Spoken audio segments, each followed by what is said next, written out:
Moving charges and magnetism.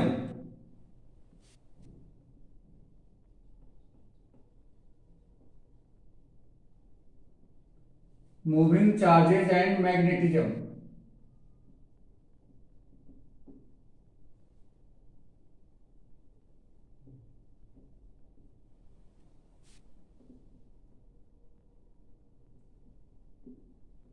इस chapter का MCQ solve करेंगे।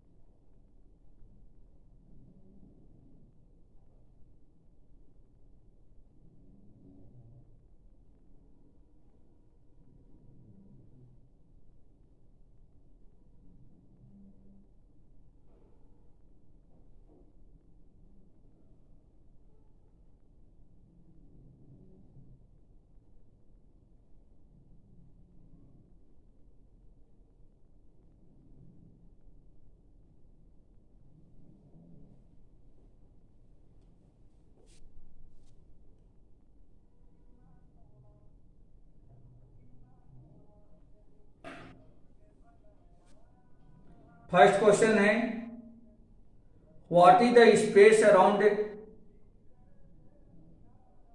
ए करंट कैरिंग कंडक्टर?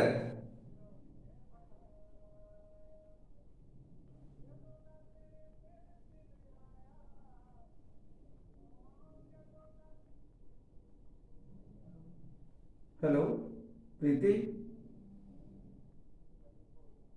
हैं? अच्छा अच्छा, ठीक है, वो क्लास ज्वाइन कर रखी है। ठीक ठीक, okay.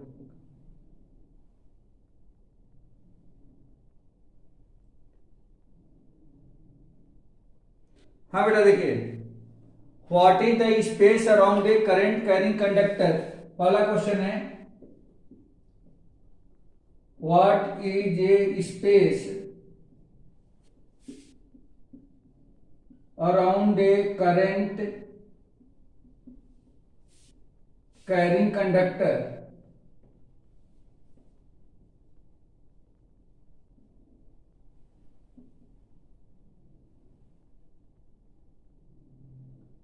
in which its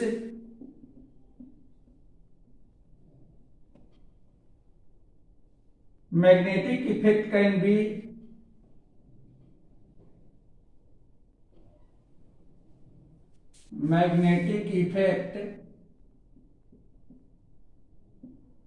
can be experienced,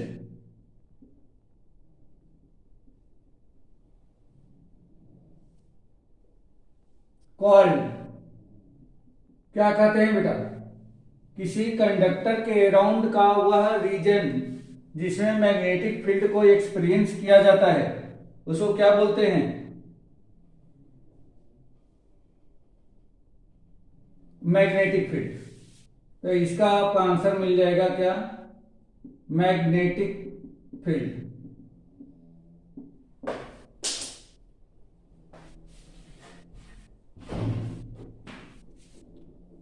दूसरा क्वेश्चन देखिए,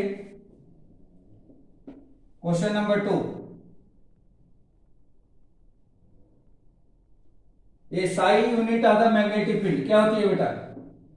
SI unit of magnetic field.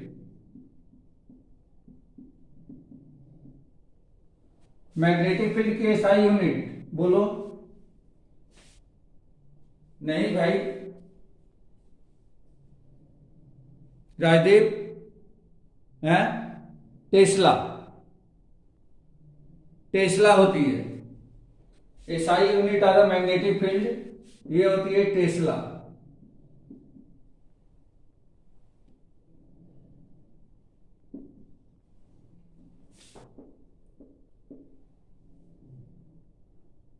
Third question देखिए, what is the force,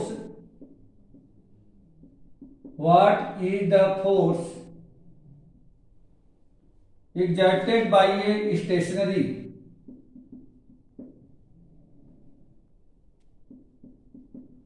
exerted by a stationary charge when it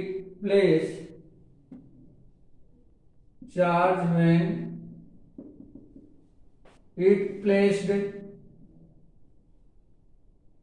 in a magnetic field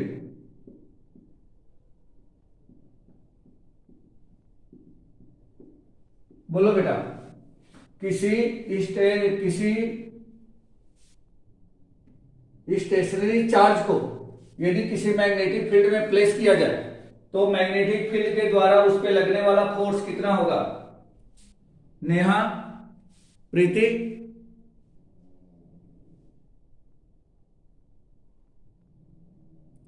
हाँ बेटा, ये क्वेश्चन आ रहा है, what is the force exerted by a stationary charge when it place in the magnetic field? Stationary charge है, यदि किसी उसको मैग्नेटिक फील्ड में हम रखें तो उस पर कुल कितना फोर्स अप्लाई किया जाएगा मैग्नेटिक फील्ड के द्वारा? देखो ध्यान से, अगर चार्ज स्टेशनरी है तो कोई भी फोर्स नहीं लगेगा। जब तक चार्ज मूविंग स्टेट में नहीं होगा, हमेशा मूविंग चार्ज पे ही फोर्स मैग्नेटिक फील्ड के द्वारा लगाया जाता है। अगर चार्ज स्टेशनरी है, अगर स्थिर है, तो उस पर कोई भी फोर्स नहीं लगेगा। तो जो इस पे फोर्स होगा बेटा वो किसके बराबर होगा? वह 0 होगा। राजदीप, जयेश, ठीक है बेटा, क्वेश्चन समझ में आ गया ये? देखो, जब भी किसी मैग्नेटिक फील्ड में, जैसे मान लीजिए ये मैग्नेटिक फील्ड है और इसमें कोई भी आप चार्ज लेकर के जाते हैं, अगर ये चार्ज की वेलोसिटी v इक्वल टू 0 है, v इक्वल टू 0 से मतलब क्या है कि यह मूव नहीं कर रहा है, ये जाकर के कहीं एक पॉइंट पर स्थिर है, तो इस पे मैग्नेटिक फील्ड के द्वारा कोई भी फोर्स अप्लाई नहीं किया जाएगा। समझ में आ रहा है क्या? लेकिन यदि ये चार्ज मूव करता है तो इस पे मैग्नेटिक फील्ड के द्वारा लगने वाला फोर्स वो भी किसके बराबर होता है? बोलो, क्या q B we sine theta के बराबर होता है बेटा? यही होता है ना, ठीक है। तो इसमें अगर वेलोसिटी 0 है, मतलब ये चार्ज स्टेशनरी है, तो फोर्स कितना हो गया बेटा? जल्दी से बता दो। अगर v इक्वल टू ही 0 है तो क्यू बी इंटू में 0 इंटू में साइन ऑफ थीटा। समझ में आ गया क्या? ये पूरा 0 नहीं हो गया? फोर्स 0 हो गया कि नहीं हो गया? हो गया, क्योंकि चार्ज जो है स्टेशनरी है। प्रीति, समझ में आया बेटा? ओके, और नेहा को मैसेज कर दो ना तुम लोग।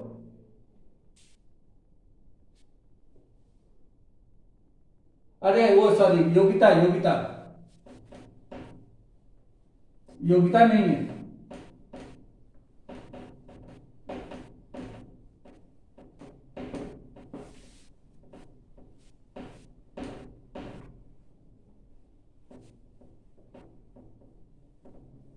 अगला क्वेश्चन देखिए बेटा, अगला क्वेश्चन है, what is work done by the magnetic field? What is work done by magnetic field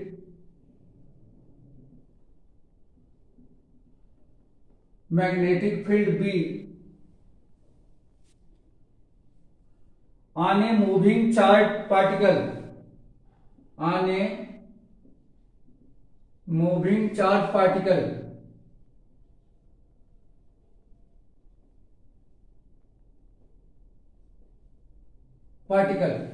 किसी मूविंग चार्ज पार्टिकल पर वर्क डन कुल कितना होगा?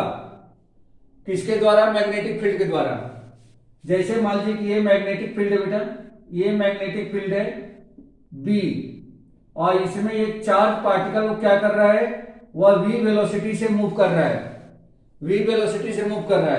तो ये पूछा जा रहा है कि इस पे टोटल वर्क डन कितना होगा? किसके द्वारा?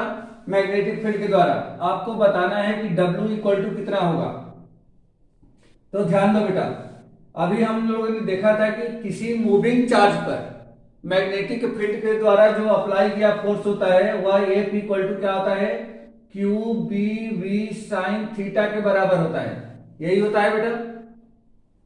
तो क्या इसको मैं Q into B cross v लिख सकता हूं क्या? ऐसा लिखा हुआ मिला है,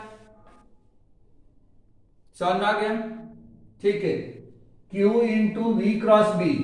अब यहां से जो चार्ज जो मूव करता है वह चार्ज मूव कब करेगा, सॉरी चार्ज मूव कैसे करता है?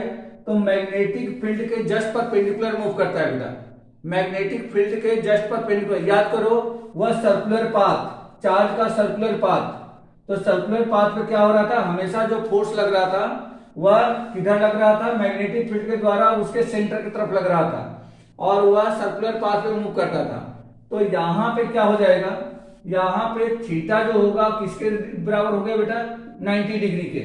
मतलब ये यहाँ पे मैग्नेटिक फील्ड के और जो ये थीटा होता है, मैग्नेटिक फील्ड और वेलोसिटी के जो बीच का एंगल होता है वह 90 डिग्री होता है, परपेंडिकुलर मूव करता है। तो थीटा मिल गया आपको 90 डिग्री। अब हमें चाहिए वर्क डन। तो वर्क डन कितना होता है, वर्क डन जैसे होता है force into displacement, force into displacement. मतलब ये हो गया F D cos of 0 degree, cos of 90 degree, क्योंकि हमारा थीटा कितना है, 90 है। तो एफ डी कॉस 90, कॉस 90 की वैल्यू कितनी होती है बेटा, 0। तो एफ डी इंटू 0 यानी कि टोटल वर्क डन कितना होगा बेटा, 0 डिग्री होगा। हमेशा मैग्नेटिक फील्ड के द्वारा मूविंग चार्ज पे किया गया वर्क डन 0 होगा, ये याद रखना है। क्यों ऐसा होगा, क्योंकि जो चार्ज का मूवमेंट होता है, चार्ज जिस डायरेक्शन में मूव करता है वह मैग्नेटिक फील्ड के ऑलवेज परपेंडिकुलर मूव करता है। ठीक है बेटा।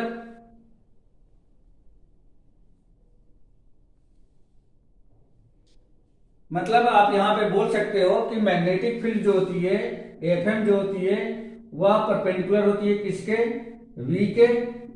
और जो ये ये फोर्स, मैग्नेटिक फोर्स, ये भी वेलोसिटी का ही परपेंडिकुलर होती है और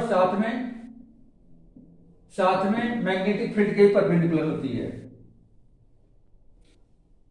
और एक तरीके से हम ये कह सकते हैं कि डिस्प्लेसमेंट के भी क्या होती है, ये परपेंडिकुलर होती है।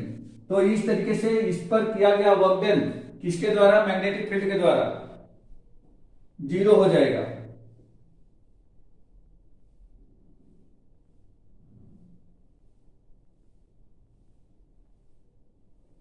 अगला क्वेश्चन देखिए।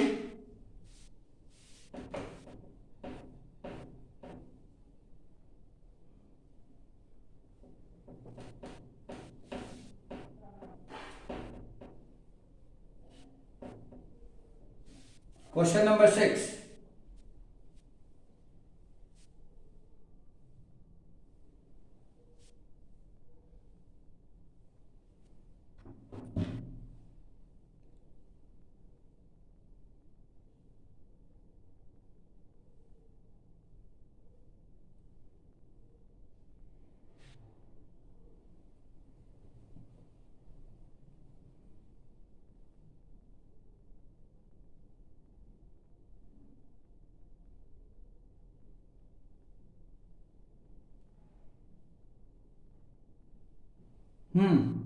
क्वेश्चन नंबर 6 देखिए।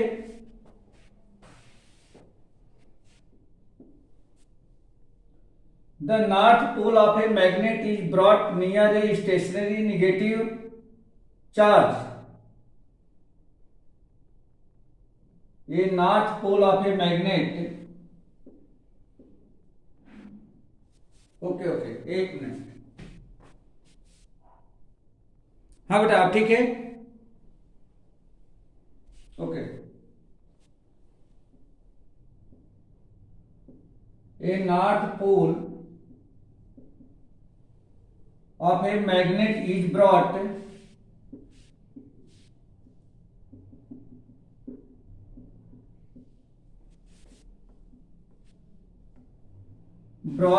near a stationary negatively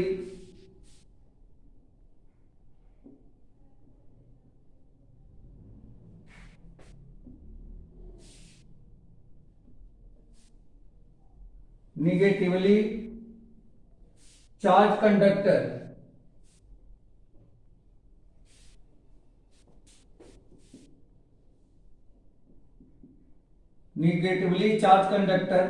what is the force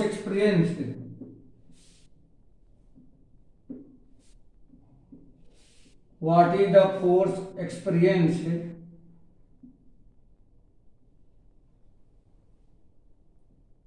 by it at the pole?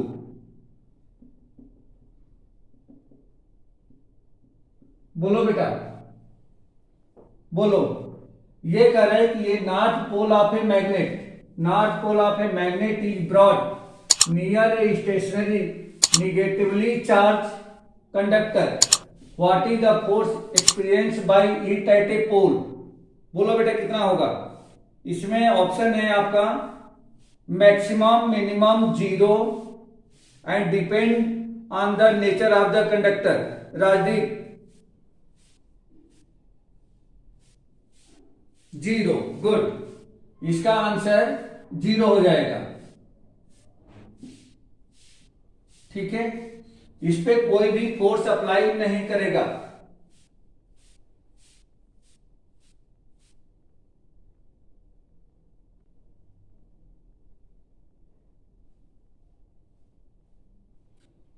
Next question देखिए, इंपॉर्टेंट क्वेश्चन है।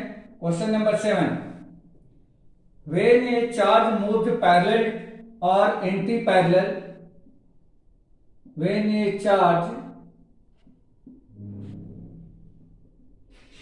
move parallel or anti-parallel to the direction of magnetic field B, it experience a maximum force. It experience a maximum force. State maximum force. State true और false? बोलो बेटा, ये statement true है या false है? जल्दी से बता दो।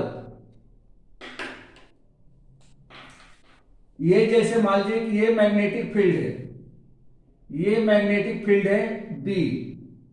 हमारा जो चार्ज पार्टिकल है क्यू, या तो इस डायरेक्शन में मूव करता है या तो ये चार्ज पार्टिकल इस डायरेक्शन में मूव करता है। पैरेलल है तो सेम डायरेक्शन में जाएगा, एंटी पैरेलल है तो जस्ट मैग्नेटिक फील्ड के अपोजिट डायरेक्शन में जाएगा। तो ये कह रहा है कि इस पे जो लगने वाला फोर्स है वह मैक्सिमम होगा। बोलो बेटा क्या करेक्ट है ये? बोलो ये स्टेटमेंट करेक्ट है क्या? बॉबी, लग रहा है कि है? अच्छा समझ जाऊं मैं, ठीक है बेटा, ठीक है मैं समझ गया। फॉल्स है बेटा, ये स्टेटमेंट जो है बिल्कुल ही फॉल्स है। देखो कैसे फॉल्स है, ध्यान दो। अभी हमने बताया था कि किसी भी मैग्नेटिक फील्ड के द्वारा किसी मूविंग चार्ज पे लगने वाला फोर्स किसके बराबर होता है? तो F इक्वल टू होता है Q B we sine of theta. Preeti ने, हाँ ये समझ में आ गया। अभी हमने ये फार्मूला बताया था। अच्छा, यहां पे अगर ये चार्ज पार्टिकल मैग्नेटिक फील्ड के डायरेक्शन में जा रहा है तो इस सिचुएशन में थीटा कितना होगा बेटा? 0 डिग्री। समझ में आ रहा है क्या? और अगर एंटी पैरेलल जा रहा है उल्टी डायरेक्शन में, तब थीटा इक्वल टू कितना हो गया? 180 डिग्री। तो अगर मैं दोनों ही लेता हूं, इफ थीटा इक्वल टू 0 तो therefore force equal to q B we sine of 0।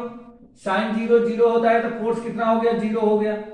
अच्छा, and if theta equal to 180 में लेता हूं तो ये भी हो जाएगा force equal to q B we sine of 180।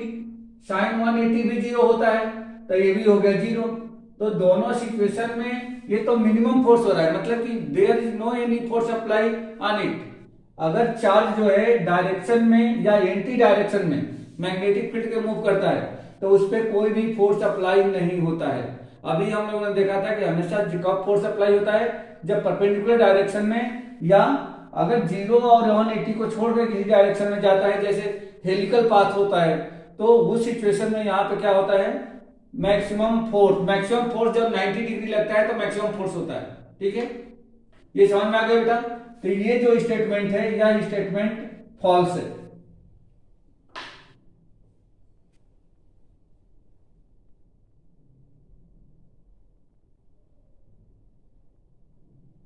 Jayesh, hello Jayesh, हाँ बेटा समझ में आया क्वेश्चन है? अरे भाई तो बोलते क्यों नहीं? ये फार्मूला अभी बताया था मैंने, ये फार्मूला बताया था कि किसी चार्ज पार्टिकल पे अगर वह चार्ज पार्टिकल किसी मैग्नेटिक फील्ड में मूव करता है तो उस मैग्नेटिक फील्ड के ड्यू टू कुल कितना फोर्स अप्लाई होता है चार्ज पे। ये फार्मूला बताया था, F equal to q B we sine theta. Q उस पार्टिकल का चार्ज है, बी मैग्नेटिक फील्ड है, वी उसकी वेलोसिटी है और थीटा उसके मैग्नेटिक फील्ड और वेलोसिटी के बीच का एंगल है। ये बताया था मैंने अभी। अब ये कह रहे हैं कि चार्ज पार्टिकल यदि पैरेलल जाए, किसके पैरेलल जाए बेटा? मैग्नेटिक फील्ड के। तो मैग्नेटिक फील्ड के यदि डायरेक्शन में चार्ज पार्टिकल मूव करता है तो थीटा कितना डिग्री होगा? क्या 0 डिग्री होगा बेटा? बोलो। तो आप इसमें थीटा की जगह 0 डिग्री रख दो ना, यहाँ पे क्यू बी बी साइन 0। तो साइन जीरो की वैल्यू क्या होती है? 0। साइन 0 ही होता है ना। तो साइन 0 हो गया तो ये पूरी टर्म क्या होगी? 0 इंटू क्यू इंटू वी, ये पूरा 0 हो गया, है ना? ठीक है। और अगर ये charge particle just opposite direction में मूव करता है उस सिचुएशन में कितना हो जाएगा? थीटा। जैसे कोई चीज मैग्नेटिक फील्ड इस डायरेक्शन में है और इसका डिस्प्लेसमेंट चार्ज का मूवमेंट इस डायरेक्शन में है, v इधर है, तो ये बीच का एंगल कितना होगा बेटा? थीटा कितना हो जाएगा? क्या 180 डिग्री होगा? तो थीटा यदि 180 होता है तो फिर साइन थीटा की जगह पे ये साइन 180 हो जाएगा। साइन 180 की वैल्यू अपने तो मैथ्स वाले हैं यहाँ, साइन 180 की वैल्यू 0 होती है, तो ये पूरी टर्म क्या होगी? ये भी 0 हो गई, मतलब फोर्स इस पे क्या हो गया? 0 हो गया। अभी आ गया बेटा समझ में? ओके।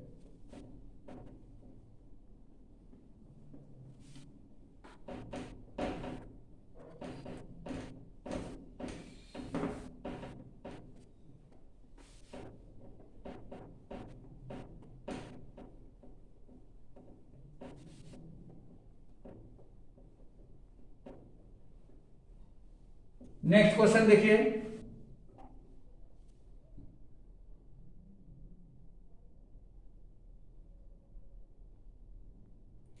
नेक्स्ट क्वेश्चन है identify the condition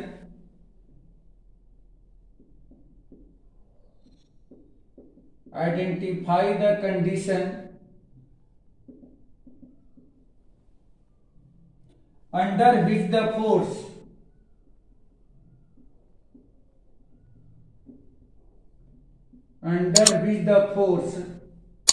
acting on a charge moving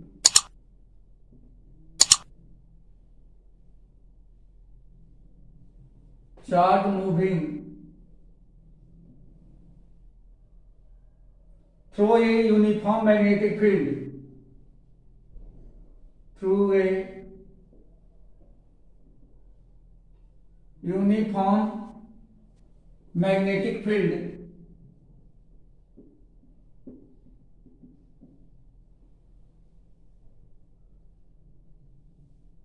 is minimum। Question एक बार रीड कर लो बेटा। Identify the condition under which the force acting on A charge moving through a uniform magnetic field is minimum. हमें minimum की बात करनी है बेटा। Minimum कब होगा? बोलो, मिनिमम कब होगा? Identify the condition under which the force acting on A charge moving through a uniform magnetic field is minimum. इसमें ऑप्शन दे रखा है 90 डिग्री, 180 डिग्री, 270 डिग्री, 340 डिग्री। बोलो बेटा मिनिमम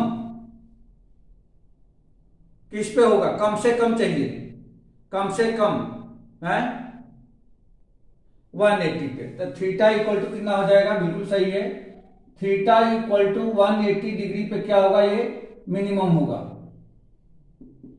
देखो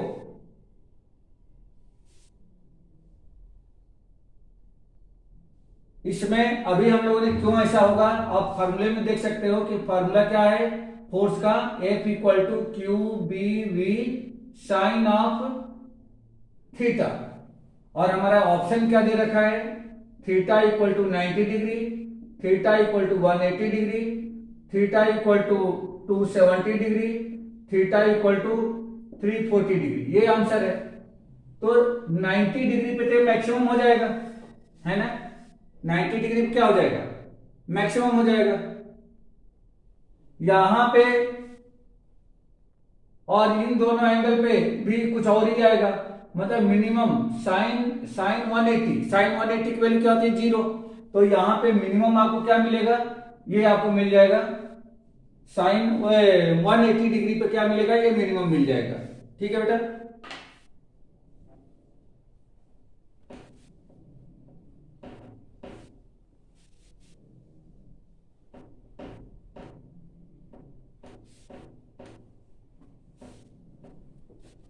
नेक्स्ट क्वेश्चन देखिए।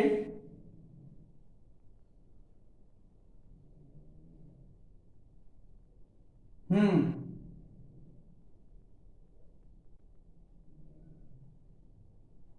माइनस में नहीं भाई, मिनिमम चाहिए, वो तो निगेटिव हो गया, निगेटिव नहीं जाना है।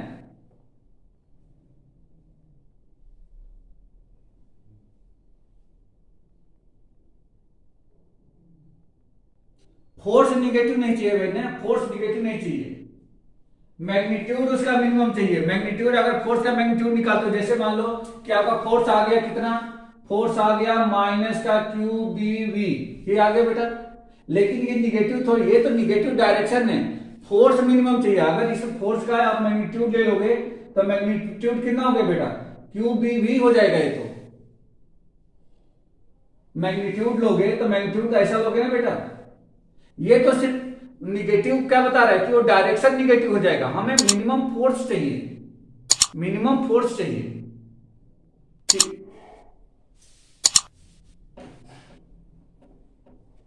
हाँ राजीव बोलो बेटा।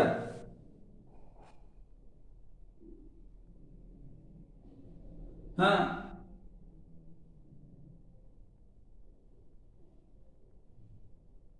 हाँ नीचे की तरफ आ जाएगा, क्योंकि 270 तो नीचे आ जाएगा ना वो।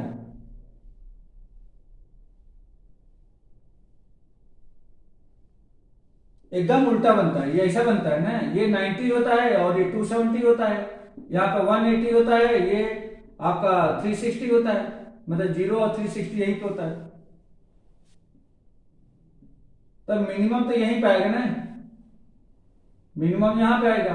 तो 0 डिग्री होना चाहिए था, लेकिन 0 डिग्री नहीं था उसमें ऑप्शन, हमारा ऑप्शन क्या था, 180 डिग्री का था, है ना।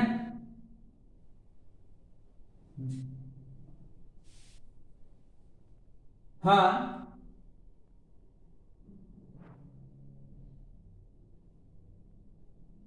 ये ऐसा ही बनाते हैं ना, ऐसा बनाते हैं, मैग्नेटिक फील्ड में ये इस तरह से मूव करता है, ये इस तरह चार्ज पार्टिकल, ये चार्ज पार्टिकल, ये इसकी वेलोसिटी होती है, और इस पे लगने वाला फोर्स किधर होता है, लगने वाला फोर्स जो होता है ये इस डायरेक्शन में होता है।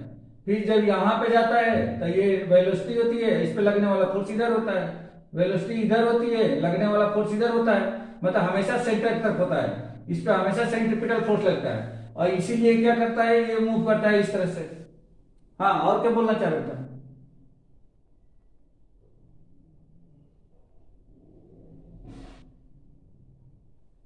आप यहां बताना चाह रहे हो ना, जैसे मान लो यहां पे आ गया तो ये ऐसे जाएगा, फोर्स इस डायरेक्शन में लगेगा, तो 90 डिग्री तो यही बनेगा ना।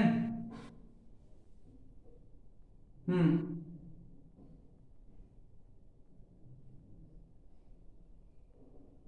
मैग्नीट्यूड की बात कर रहे थे बेटा, मैग्नीट्यूड, मैग्नीट्यूड का मिनिमम फोर्स कहां पे लगेगा, मैग्नीट्यूड की बात करनी है। मिनिमम फोर्स पूछा था कि मिनिमम फोर्स कितने एंगल पे लगेगा।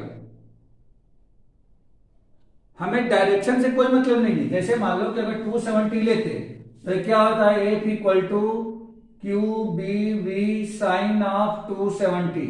270 की वैल्यू कितनी होती है, -1 होती है, यही होता है ना।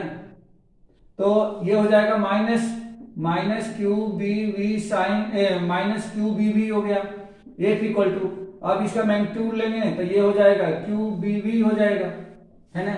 तो ये मिनिमम फोर्स नहीं है, मिनिमम फोर्स नहीं है। जैसे अगर इसकी वैल्यू -1 से 1 होती है, किसकी, साइन थीटा की, साइन थीटा की वैल्यू ये होती है, तो इसमें मिनिमम क्या आएगा भाई, अगर मैग्नीट्यूड ले लेंगे तो मैग्नीट्यूड तो ये तो ऐसा हो जाएगा ना।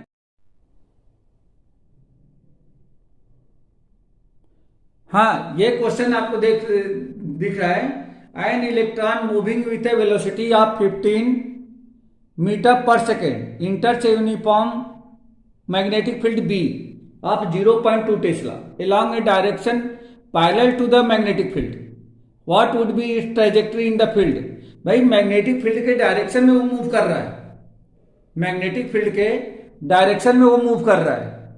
तो मैग्नेटिक फील्ड के डायरेक्शन में मूव करेगा तो थीटा कितना हो जाएगा, बोलो बेटा, थीटा क्या हो गया, 0 डिग्री हो गया ना। तो 0 डिग्री हो गया तो मूव तो कर रहा है, फोर्स नहीं लगेगा, फोर्स तो 0 हो गया, लेकिन मूव तो कर रहा है, किस डायरेक्शन में जा रहा है, उसका पाथ क्या बनेगा, स्ट्रेट लाइन ही तो बनेगा बेटा, स्ट्रेट लाइन बनेगा। देखो इस डायरेक्शन में अगर मैग्नेटिक फील्ड इस डायरेक्शन में है और हमारा चार्ज भी इसी डायरेक्शन मूव कर रहा है, तो और एंगल जो है 0 डिग्री हो जाएगा। तो एंगल 0 डिग्री होगा तो किस पे जाएगा, अगर 90 डिग्री होता तो सर्कुलर पाथ करता, ये तो 0 डिग्री है, तो 0 डिग्री का मतलब कि जिस डायरेक्शन में मैग्नेटिक फील्ड है उसी डायरेक्शन मूव करेगा, मतलब इसका आंसर क्या होगा, स्ट्रेट लाइन हो जाएगी क्या, पाथ क्या होगी इसकी, स्ट्रेट लाइन हो जाएगी। राजदीप डाउट है,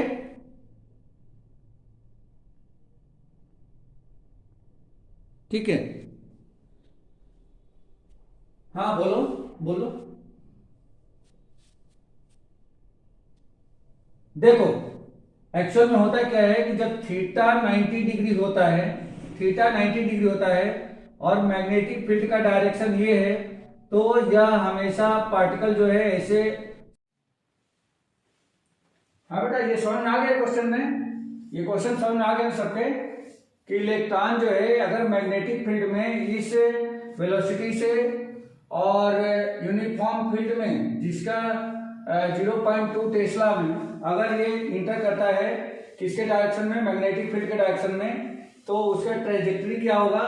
तो यहाँ पे अगर मैग्नेटिक फील्ड और चार्ज के वेलोसिटी का डायरेक्शन सेम है तो थीटा 0 हो जाएगा, मतलब यह किसी दूसरे पाथ पे नहीं मूव करेगा, ये सीधे के सीधे जिस डायरेक्शन में मैग्नेटिक फील्ड है उसी डायरेक्शन में मूव करेगा, मतलब इसका आंसर स्ट्रेट लाइन हो जाएगा। ठीक है, नेक्स्ट क्वेश्चन देखिए।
ये क्वेश्चन और देखिए अभी।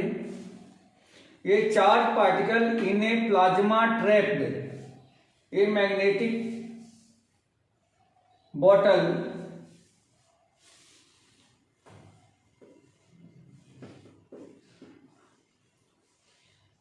ए चार्ज पार्टिकल